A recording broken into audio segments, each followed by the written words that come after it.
Hello everyone, I'm going to show you today how to make your life easier when you're sanding a small size porch with your palm sander.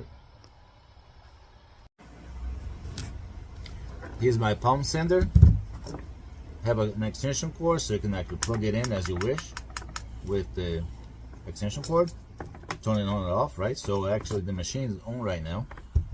And then plug it in, put your foot on it.